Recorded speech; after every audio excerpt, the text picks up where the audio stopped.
mempelajari materi tentang Al-Kulliyat Al-Khamsah.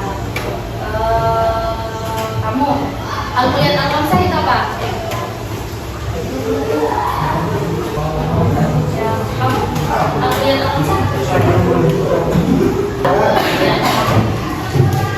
Ada satu Islam, ada 5 prinsip dasar hukum Islam. Hari ini kita akan belajar materi tentang peran dan metode dakwah Wali Songo dalam menyebarkan ajaran Islam di Indonesia. Era Wali Songo dimulai dari abad ke-14 sampai 16.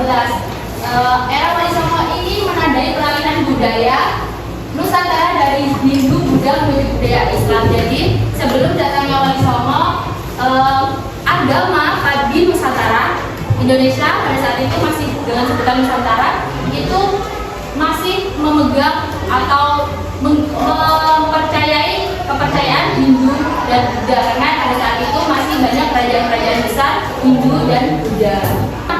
Cara berdakwahnya ini, yuk next. Cara berdakwahnya sangat menarik nih. Wali Songo itu berasal dari kata wali dan songo. Wali itu apa? Yaitu orang yang dekat dengan Allah, ya. Dan songo dalam bahasa Jawa apa? Yaitu 9 orang yang dekat dengan Allah yang mendakwahkan agama Islam di Nusantara, khususnya Pulau Jawa. Nah, ini kawasan-kawasan yang mendakwahkan agama Islam. Yang pertama dari Jawa Timur, di Gresik, Surabaya, Lamongan, Tuban. Selanjutnya Jawa Tengah, yaitu di Demak, Kudus, kawasan Uriau, Jawa Barat, di Cirebon dan sekitarnya. Nih, yang pertama Sunan Gresik atau Maulana Malik yang lahir di Samarkand, aktif di Gresik. Beliau ini adalah sunan yang pertama kali mendakwahkan ajaran Islam di Indonesia di daerah Gresik, maka disebut dengan Sunan Gresik. Yaitu sunan itu adalah orang yang sangat dihormati di daerah Gresik, yang lembut dan humanis. Beliau mengajarkan agama Islam itu, meringankan ajaran agama Islam untuk agama sayang, agama yang lemah lembut, mengajak dengan kebaikan gitu. Itu caranya Maulana Ibrahim ini mengajarkan agama Islam sehingga banyak diterima di daerah tersebut. Beliau ini kan bukan dari Indonesia, karena tadi berasal dari Samarkand kan. Beliau ini sampai belajar bahasa Jawa agar apa? Agar lebih mudah berkomunikasi, mudah mempengaruhi daerah Jawa pada saat itu hingga masuk ke ajaran agama Islam, pesantren. Nah, masjid pada saat itu nggak cuma untuk tempat ibadah saja, tapi juga untuk tempat berdakwah, tempat untuk pendidikan, mengajarkan tentang pendidikan, ya ngaji gitu. Yang kedua, yang pertama tadi Sunan Gresik, yang kedua Sunan Ampel atau Raden Ampel. Kenapa bisa disebut Sunan Ampel?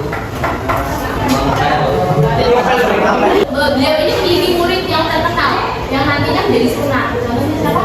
Sunan Warna, Sunan Derajat. Sunan Derajat ini ada putranya sendiri, juga Maulana Ishak, Sunan Giri, dan Raden Patah atau Sultan Demak. Jadi murid-muridnya ini adalah orang-orang yang besar gitu. Jadi beliau ini sangat terkenal sekali pada saat itu ya. Beliau terkenal dengan pepatah Molimo atau tidak mau mendekati 5 perkara. Apa aja?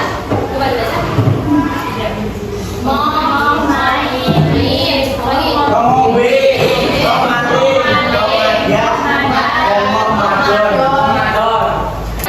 ini mendakwahkan agama Islam itu menggunakan alat musik yang di Jawa itu yang bahkan bisa didengarkan. Yang di Jawa itu disebut dengan dona, ya, yang dipukul-pukul itu. Nanti kalian cek sendiri. Itu beliau ini sering menggunakan itu sehingga sering terkenal dengan sebutan Sunan Bona. Kalau kalian sering dengar itu tembang Kembu Ani. Nah, itu adalah ciptaannya Sunan Bona. Sampai sekarang masih populer ya. Habis ini bisa dipahami? Ada yang mau ditanyakan? Sudah paham? Paham. Sebenarnya ibu mau bantuin kelompok lagi. Ada 1, 2, 3. Bagus,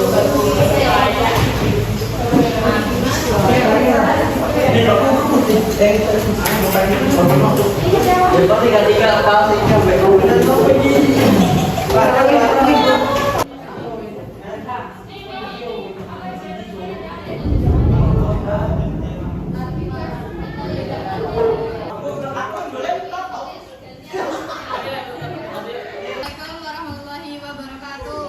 Desa di Tuban, Pak Lurah dan Bu Sari sedang berbincang dengan raut wajah yang Danus semakin sering datang. Ayam dan padi saya ludes dicuri. Sabar Bu Sari, saya juga bingung. Rombongan ke Bu Danu sangatlah kuat. Serahkan senjata kalian semua jika kalian ingin selamat. Lihat bos, mereka membawa benda dari perunggu, pasti mahal harganya. Ampun Tuhan, ini hanyalah alat musik. Jangan berani kalian menyentuh Di sana, harta yang kami bawa tidak akan buatmu kaya selamanya. Tapi jika kau mau, aku bisa memberi sesuatu. Jika berada. Apa itu? Emas, masak. Ketenangan hati, izinkan aku memainkan alat musik.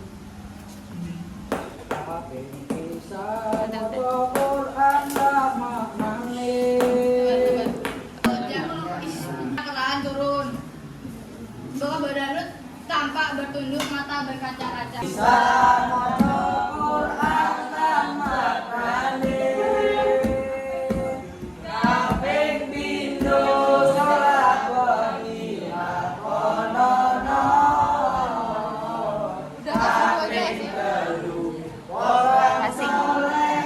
Drama kami hari ini kami akhiri. Wassalamualaikum warahmatullahi wabarakatuh.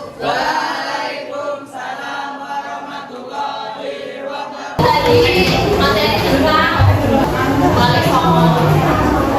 Jadi Wali Songo mendakwakan ajaran agama Islam itu menggunakan pendekatan akulturasi budaya dan tradisi lokal. Gitu ya. Sudah paham ya? Oke. Untuk tugas di rumah tadi kan ada yang di LKPD soal nomor 2. Itu kalian silakan untuk minggu depan atau disampaikan ya yang ke yang baru berangkat.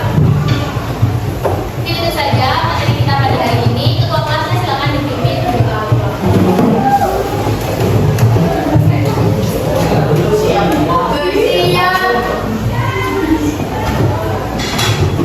Berdoa mulai.